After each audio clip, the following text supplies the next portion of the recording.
Hello, Dragonfire here. I wanted to hop on and do another video. This time I'm going to be looking at Jason Goes to Hell, the final Friday. This is essentially Friday the 13th, Part 9. And I've already reviewed the first 8 movies in the franchise. And I did that in a big long review ranking for parts 1 through 8. I reviewed all at the same time, but I wanted to give this movie some extra special attention as I break it down. Now, the first thing I got to note here is this cover art. This was used in the poster, it's used in the DVD cover, it's even used in the menu for the DVD. And I just want to say that this metallic mask you see there is never anywhere in the film. And this is very vindicative of of a lot of the issues with this movie. That the mask used on the advertisement art, I don't think is ever really in the film. It doesn't ever look like the one you see there. There you see like this demon slug thing moving through it, or snake or whatever it is. But here you can see it a little better. That's not the actual mask we see in the movie. For there you can see some stuff of how it is a sort of metallic mask that you actually see in the movie, but it's definitely not the same as the very slick one that we get in the artwork for the movie.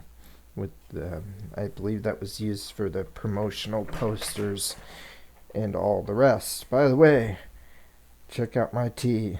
All right, Dragonfire. Anyway, but yeah, this one is is very. It's a very weird and interesting off the wall movie. So before I go any further, I want to use like a little metaphor here. I'm sure that most of you have probably seen the Die Hard movies. Yeah, and there are currently 5 movies in the franchise. And the main character is John McClane. Every movie so far he's been portrayed by the same actor, the actor Bruce Willis. So, there's 5 movies out right now. So imagine if they came out with a 6th Die Hard movie. Not that anybody wants that or anybody's asking for that. But imagine they came out with a 6th movie in the Die Hard franchise. And all of a sudden,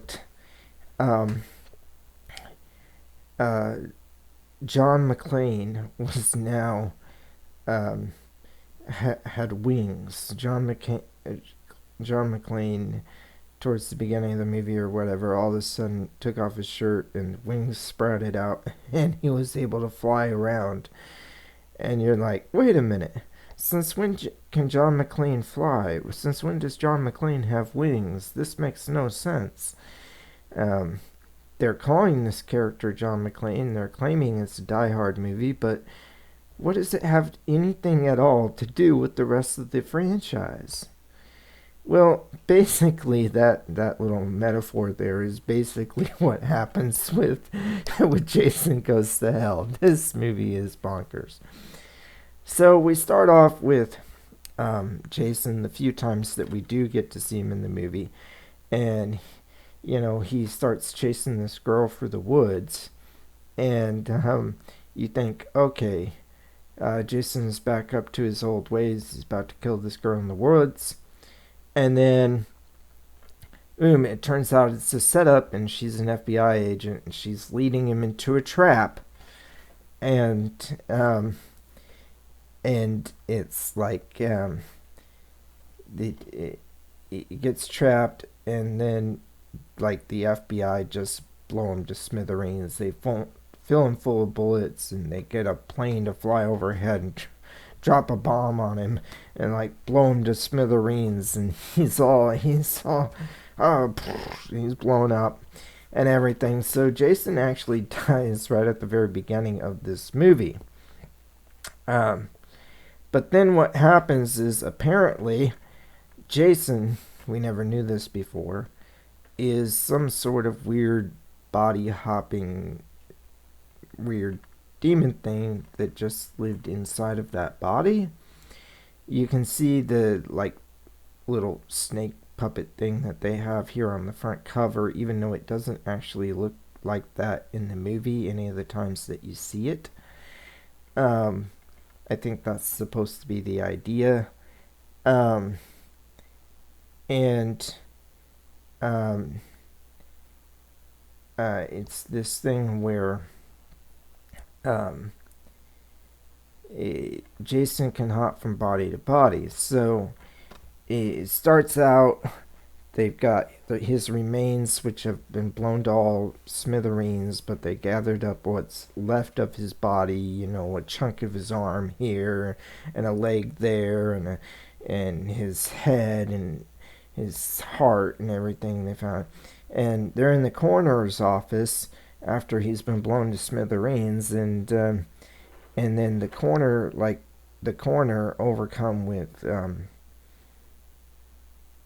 the spirit of Jason or something, possesses him to eat Jason's heart, and then this coroner guy becomes the new Jason Voorhees. But throughout the film, periodically he just has to keep switching bodies. So they show like this thing coming out of the mouth, and it's like this weird, nasty, almost tongue looking like thing. They only show it in small clips most of the time of it starting to come out. But anyway, he keeps transferring from body to body.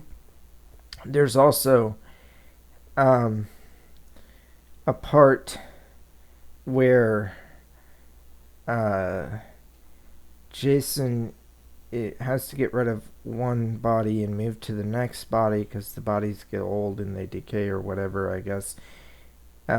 So he, for some reason, ties this guy down and shaves him before transferring into the new body. Why exactly he does this, I haven't a clue, because the guy he's coming out of had a mustache, but he shaves this other guy's mustache off before transferring into his body for some reason. And also, when did Jason ever work at a barber shop? When did he ever shave people? I mean, it's so weird. It's so weird because this is not supposed to be this character. It's supposed to be Jason controlling and inhabiting this character. And then once Jason exits their bodies, they die. Um, so it's this weird thing. Jason is body hopping. At one point, there's a scene where one of the main characters doesn't know which one is the real Jason, or if either of them is Jason. So she's like confronted by two police officers, and she suspects that one of them might be Jason, but she doesn't know which one. And so she's like looking at both of them. She's holding guns. She's gonna shoot both of them, either one, if they get too close. But they both talk to her, and then it turns out afterwards that one of them actually is Jason. So Jason talks, and Jason pretty much, this is the first time Jason's really said anything except for mommy. And even when he said the word mommy in a couple of the previous movies, it might have just been a hallucination. It might not have even been Jason really speaking. So, like, this is the first time he actually talks, but I guess he's talking to try to trick her into thinking that he's not Jason. It's so weird and such a big change for the Jason character, especially after coming back from the dead. Jason is, you know, supposed to be this undead creature, and we never get any indication that he should talk. It's just so weird. Uh, I mean, arguably in part one he talks, and also possibly in part eight, and but this is like um, the only thing we ever see him say, if that's even Jason talking, not just a hallucination, is "Mommy, help me," and also depends on which cut you saw of the movie. But anyway, this time he actually talks to try to convince. Um, in part one. I guess I should explain this more. In part one, it's in Pamela's head that Jason is talking to her, and she is imagining what Jason was doing when he drowned. She thinks she hears Jason talking to her, but it's actually just her talking to herself. But also we see like a sort of scene in her imagination. It's not really a flashback. People call it a flashback, but it's not really a flashback because she wasn't actually there when Jason drowned. So what she's doing is imagining what it was like in her own head. So she's imagining Jason saying, "Mommy, help me." But again, that's just little kid Jason at that point too, and it's only in her imagination. And then in part 8, I think you can hear Jason talk a little bit when he gets hit with the toxic waste and turns back into a little kid. But that again, also, it's debatable if that's even really happening or not, or if it's just that one character's hallucination. Um, and also, depending on which cut you saw, with deleted scenes, added in or out, exactly how much Jason says there in Jason Takes Manhattan Part 8. But this is just so weird to see Jason talking to try to convince someone that he's not really Jason. Um, and so yeah, it's very weird. So anyway, um, yeah, Jason apparently is something that can go from body to body, and it just doesn't stay in one body for long. But we get told during the movie that he can't stay in one body for long, except unless he transfers into a Voorhees. He has to transfer into another Voorhees, a blood relative. And unbeknownst to us, he apparently had a sister. Yes, Jason Voorhees had a sister. We are 9 movies in, and we're just now learning that Jason had a sister. And that sister now has a daughter. She's probably like in her 40s or something. She has a daughter who is probably in her 20s. The daughter just had a baby. So now Jason has 3 blood relatives. And so he has 3 chances to come back to life. By getting into the body of one of those blood relatives, he'll be remanifested as Jason. Again, when he's in the other bodies, he still looks like the people that he's inhabiting. But if he gets into a Voorhees body, he can be reborn, is what we find out. But again, we've never had any indication whatsoever that Jason is a body hopping slug or snake or whatever that creature is supposed to be thing. Invasion of the Body Snatchers here, that he's this thing that can go from body to body. Never indication in the last 8 movies in this franchise, but now apparently that's who Jason Voorhees is. That's what he does. It's so strange. It's so strange what this movie does with the lore. I mean, I guess we did find out that Freddy Krueger had a daughter in part 6 of that franchise, but this is part 9. Part 9, and we find out Jason had a sister. Um. So. Yeah. So this Creighton Duke guy shows up. He's this bounty hunter for hire or whatever. I guess he's caught several other serial killers, and he goes after Jason, and somebody offers him like a, a large amount of money. I think it was like $500,000 or something like that, or 100,000, 500,000, whatever it was, to find and kill Jason and prove that he was dead or whatever. Creighton Duke seems to know more about Jason than anyone else, and he just apparently knows how to defeat Jason in this movie. Um, so I don't know where he did his research or how he found out about Jason, this, that, or the other. But at least in this movie, I guess it is shown through like news reports and stuff that Jason's existence is common knowledge. So apparently everyone knows about Jason. That's why the FBI set up the sting operation to trap him and to dispose of him once and for all. Um, to try to stop Jason once and for all.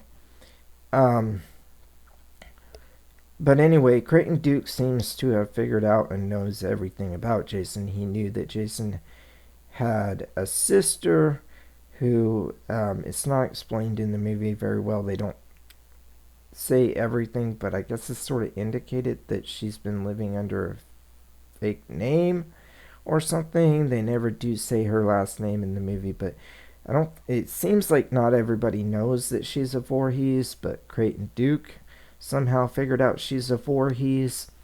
So I'm assuming she's been living under a different last name. But Jason's sister Debbie um, still lives near Camp Crystal Lake. Like I said, she now has a daughter and a granddaughter. And um, so Creighton seems to know that only that he's looking for a Voorhees to get into because he can be reborn through a Voorhees. But also, a Voorhees is the only one who can kill Jason. And permanently, like, kill him dead or whatever. This movie, Jason Goes to Hell, was subtitled The Final Friday. It was supposed to be the final one in the series. It was advertised as Jason Goes to Hell, The Final Friday. So, he's saying, yeah, I know how to kill Jason. I know how to kill him once and for all. And so there's a whole thing with this, with the father of the baby now, the granddaughter of Jason's sister. Because like I said, I think Jason's sister is probably in her 40s, and then she has a daughter in her 20s, and then there's the husband or ex not husband like ex-boyfriend of the daughter. So Jason's niece, the ex-boyfriend of Jason's niece, is the father of this baby. But apparently, she went away and she hid while she was pregnant. She was living in a different town or city, somewhere probably not too far away, but close enough. So anyway, her mom dies. Jason accidentally kills her while trying to transfer into the body. He's unsuccessful in getting into the body, but he does kill the mom. So now it's just the daughter and her ex-boyfriend and the baby. And she actually got a new boyfriend while she was away and gave birth to this child. And they come back after her mom dies. Jason actually gets into the body of her boyfriend, or her new boyfriend, not her old boyfriend, not the father of her child. The father of her child plays a big role in the movie. He fights back. He does everything. It kind of seems like at the end of the movie that they get back together to raise their child, because they do survive the movie. But anyway, there's this whole thing going on, and it ends up with them, the ex-boyfriend and the girl, Jason's niece and mother of Jason's grandniece or great niece or whatever you want to call her, Um, so Jason is trying to get into them in order to be reborn, but because her her boyfriend before he died moved the body into the attic of the old Voorhees, or not the attic, but the basement of the old Voorhees house, or the body ends up in the basement of the old Voorhees house. It was stolen from the coroner or whatever. Jason actually goes into the body of the dead Voorhees woman. It goes into the body of his dead sister when he's in that weird creature-like form that crawls out of one of his victims. He goes into that body, and then he's reborn now because he entered the body of a Voorhees, which is what he's been trying to do ever since he got blown up. So he's reborn, entered the body of a Voorhees, and it's like Creighton Duke has told them, the only way to kill Jason is by a Voorhees. Only through a Voorhees can he be reborn, and only a Voorhees can kill him.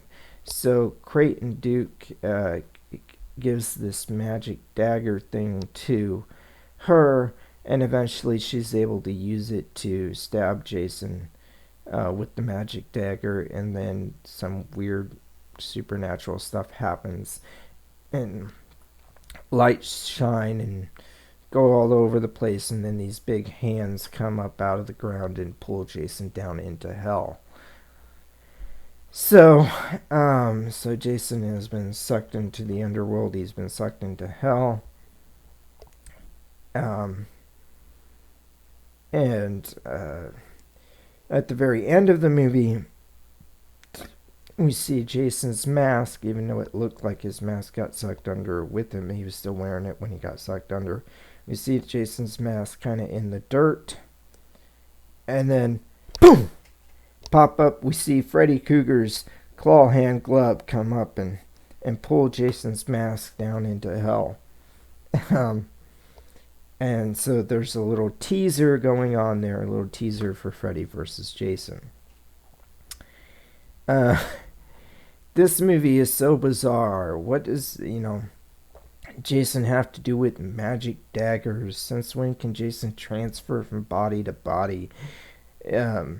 With this slug-like thing that comes out of him, or whatever it is that comes out of his people he's inhabiting, go from one person to another person. Like, when is any of this, or how is any of this related to Jason Voorhees? And again, it makes about as much sense as John McClane from the Die Hard movies sprouting wings and flying, or I don't know, take any character you want, what if what if one of the Martin Lawrence's character or something from Bad Boys all of a sudden had gills and could go underwater without drowning because he's like Gill Man now. He can breathe underwater. You know what I'm saying? Since when is Jason this weird creature that inhabits people's bodies and moves from body to body? Never before. Never before, until this movie, they decide that's what Jason Voorhees is.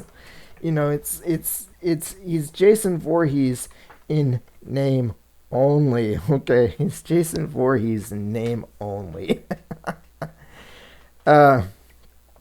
It's so weird. He's Jason briefly at the beginning of the movie and briefly at the end of the movie. In between, I don't know what that is, but that's not Jason that's been established anywhere else in the entire franchise.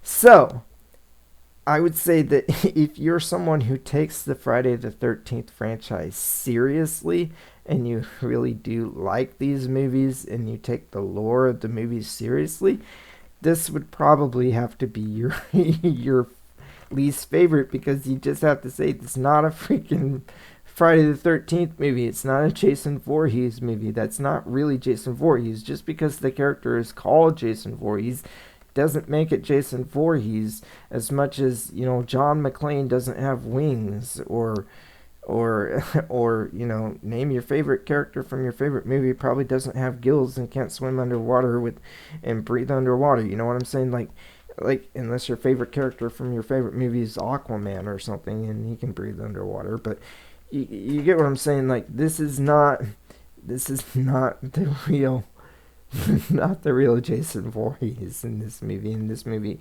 This movie has nothing to do with the rest of the franchise. So if you take the movie seriously, you gotta rank this movie last.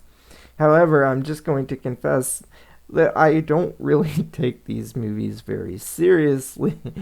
They're the Friday the 13th franchise, and I I I think that as much as this is not a Friday the 13th franchise, even though it is, even though it is part of the franchise, but in every way, shape, and form, from everything we know from the previous 8 movies, this movie should not be part of the franchise. And even the movies that come after it should not, they don't acknowledge this movie's existence, more or less. They just kind of ignore this one because they never bring up any of the lore or any of the things that this movie introduced.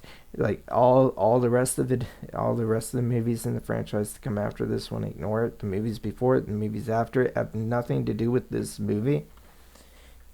Um, but um, it's still, to me, because I don't take it very seriously, and I'm not sitting there going like, oh no, you ruined it, you ruined you ruined Friday the 13th, you ruined Jason Voorhees. I don't say that because I don't care enough to say that. I mean, to me, these movies are fun. These movies are, just um uh just whatever. They're here for the gore and for the nudity and for the fun of the movies.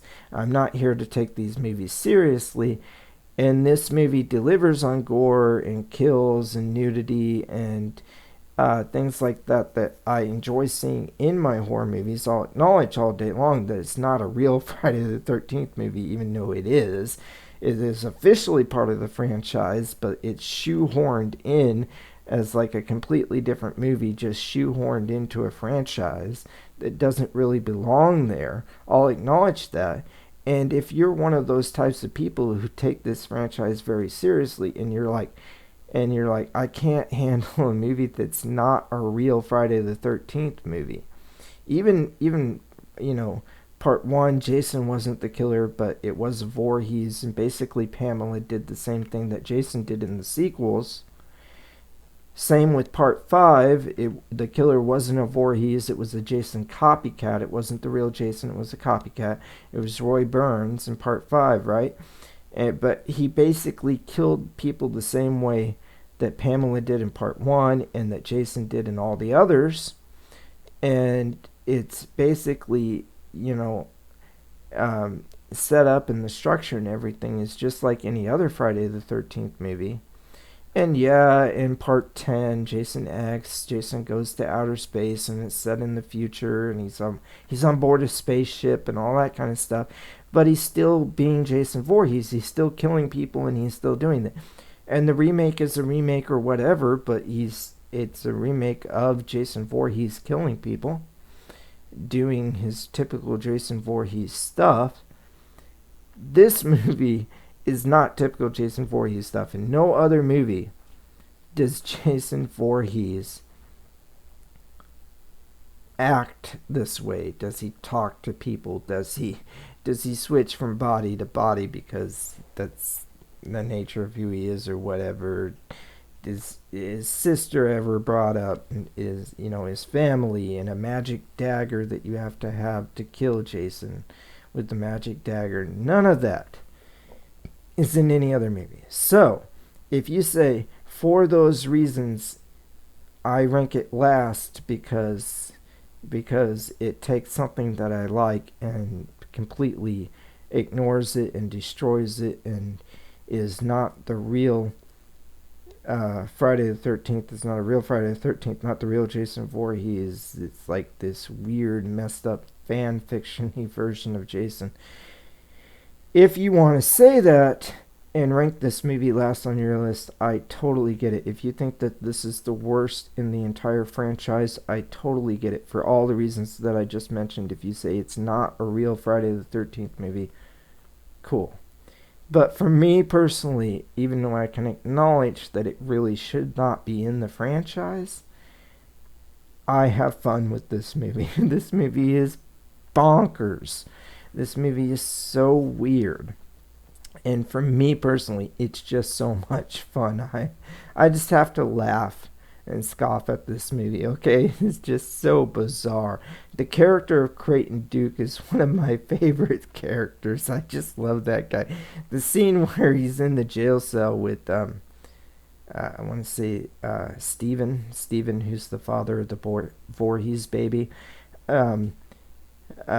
He's in the jail cell with Steven. He breaks Steven's fingers in order. He tells him you must pay, and the price is breaking his fingers to give him the information of the plot of the movie of how the Voorhees, that only a Voorhees can kill a Voorhees, but he's also looking for the Voorhees so that he can be reborn.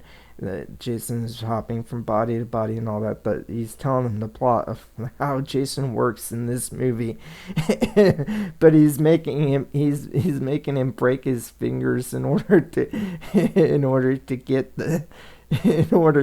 the information out of him. Creighton Duke is such a weird character. I love him. So there's a scene early in the movie where he's being interviewed by the news guy, who I think later turns out to be the new boyfriend of the Voorhees, of Jason's niece, and so they interview him, and he's like, I got 2 words for you. Jason Voorhees. Just say the first thing that comes to your mind. And Creighton Dute's response is, that makes me think of a little girl sticking a hot dog through a donut.